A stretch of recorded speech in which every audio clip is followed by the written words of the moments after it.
Assalamualaikum warahmatullahi wabarakatuh. Nama saya Nur Hilma dengan NIM 64232527. Di sini saya akan menjelaskan artikel tentang kepemimpinan.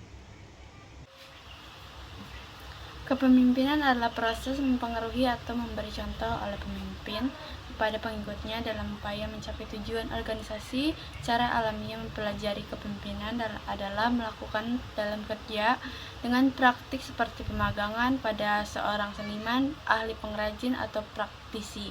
Menurut Suradinata, sedangkan kepemimpinan adalah merupakan suatu kemampuan yang lekat pada diri seseorang yang memimpin yang tergantung dari macam-macam faktor, baik faktor internal maupun faktor eksternal. Berikutnya ada fungsi kepemimpinan. Untuk menjalankan strategi dalam kepemimpinan harus memiliki kemampuan mengimplementasikan fungsi-fungsi kepemimpinan agar mendapat dukungan support tanpa kehilangan rasa hormat, rasa segan, dan kepatuhan dari semua anggota organisasi. Fungsi-fungsi kepemimpinan tersebut dapat dijadikan sebagai suatu strategi kepemimpinan yang harus dijalankan dengan menggunakan sumber-sumber kekuasaan atau wewenang dan tanggung jawab atau hak dan kewajiban yang dimiliki pemimpin secara bertanggung jawab baik dalam situasi formal maupun informal. Menurut Sondang Pesiagian, bahwa fungsi-fungsi kepemimpinan terdiri dari pemimpin sebagai penentu arah, pemimpin sebagai wakil dan juru bicara organisasi, pemimpin sebagai komunikator yang efektif, pemimpin sebagai mediator, pemimpin sebagai integrator.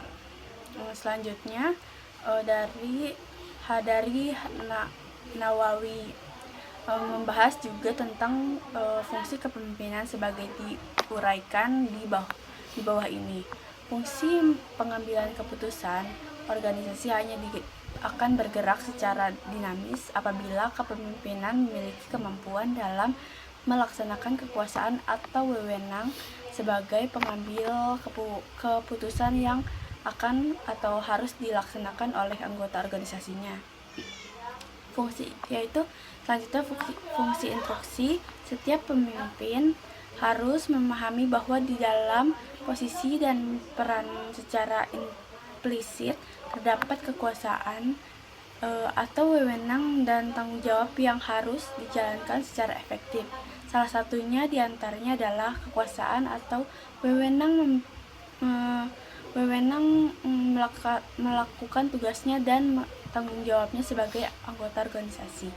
Yaitu selanjutnya konsultatif. Pemimpin sebagai fungsi konsultatif ditempatkan sebagai tokoh utama yang diyakini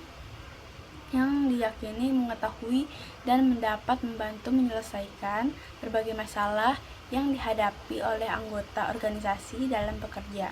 Pemimpin dipandang sebagai alamat yang tepat untuk berkonsultasi dalam menghadapi dan menyelesaikan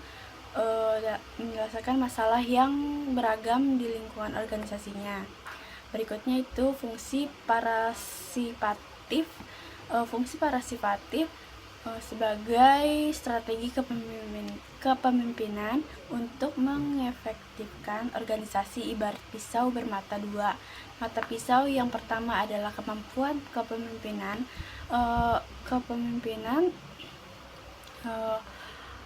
yaitu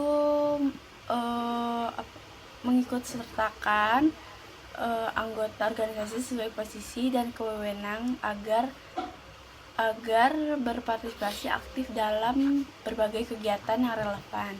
Dalam manajemen mutakhir, melalui kerja di dalam tim dengan semakin mengurangi kerja individual, misalnya dalam manajemen pengendalian mutu terpadu, total quality management, yang dilakukan dengan membentuk kelompok kerja yang disebut gugus kendali mutu. Pembentukan gugus tersebut akan memberikan kesempatan pada setiap anggota organisasi untuk berpartisipasi sesuai kemampuan masing-masing. Dalam melaksanakan tugas pokok organisasi, misalnya kegiatan pengembangan anggota organisasi dalam sukses dalam suksesi kepemimpinan masa depan dengan memberikan kesempatan kepada semua tingkatan manajer untuk berpartisipasi dalam proses pengambilan keputusan baik di dalam maupun di luar rapat. Mata pisau yang kedua adalah persediaan pucuk kepemimpinan dan pimpinan-pimpinan di bawahnya untuk berpartisipasi dalam membawa anggota organisasi melaksanakan pekerjaan atau menyelesaikan masalah yang dihadapinya. Misal dengan memberikan petunjuk, pengarahan, berdiskusi pekerjaan yang mendesak bersama-sama dan lain-lain yang dilakukan di tempat pekerjaan atau tempat khusus yang disediakan. Selanjutnya ada fungsi delegatif. Pemimpin harus mampu mendayagunakan orang lain atau anggota organisasi agar bekerja untuk diri dan atau organisasinya.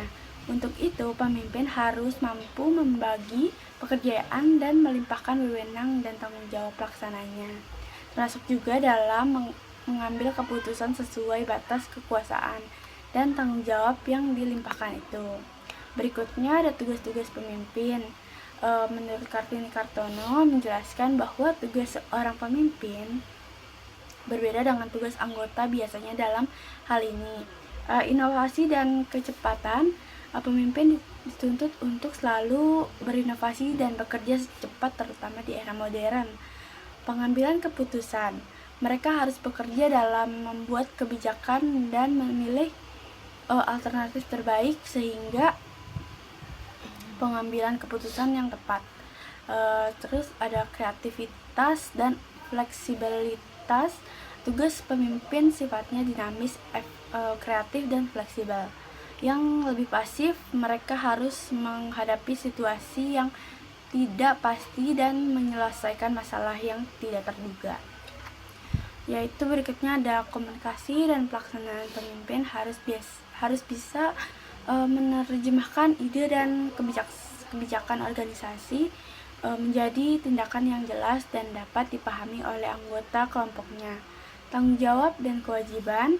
Pemimpin memiliki kewibawaan tertinggi, kekuasaan paling besar, dan tanggung jawab yang paling berat, termasuk nasib pengikutnya. Kreativitas dan visi. Pemimpin harus berpikir kreatif, orisinil, dan memiliki visi ke depan. Kooperasi dan partisipasi. Mereka harus membangun sikap kooperatif dan partisipatif di antara pengikutnya agar mereka mau memberikan kontribusi keadilan dan moralitas. Pemimpin berperan sebagai juri dan hakim dalam organisasi dan bertanggung jawab atas keadilan humanisasi, efisien dan keinovasi. Pemimpin harus menyeimbangkan tugas rutin dengan kegiatan inovatif dan kreatif. Berikutnya ada pengambilan keputusan tugas. Pemimpin yang paling sulit adalah mengambil keputusan yang tepat agar semua kerangka kerja berjalan dengan efektif dan efisien. Tanggung jawab moral. Pemimpin dibebani tanggung jawab moral untuk membuat keputusan di tengah situasi yang tidak pasti. Konflik dan manajemen konflik. Pemimpin harus bisa menyelesaikan konflik di dalam dan di luar organisasi. Efisien kepemimpinan diukur dengan kriteria fungsi atau tugas produktivitas dan kemajuan yang ingin dicapai. Kriteria ini tidak hanya teknis tetapi juga kesejahteraan mental dan kebahagiaan anggota. Konsep kepemimpinan tidak bisa dilepaskan dari kemampuan, kewibawaan, dan kekuasaan. Kemampuan adalah daya individu untuk bertindak sebagai pemimpin.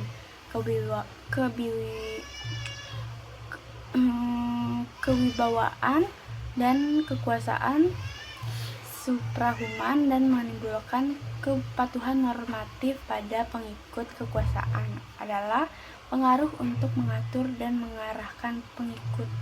Sumber kekuasaan seseorang pemimpin bisa berasal dari kemampuan untuk mempengaruhi orang lain, sifat dan sikap yang unggul, informasi, pengetahuan, dan pengalaman luas, serta kemampuan bergaul dan berkomunikasi yang baik.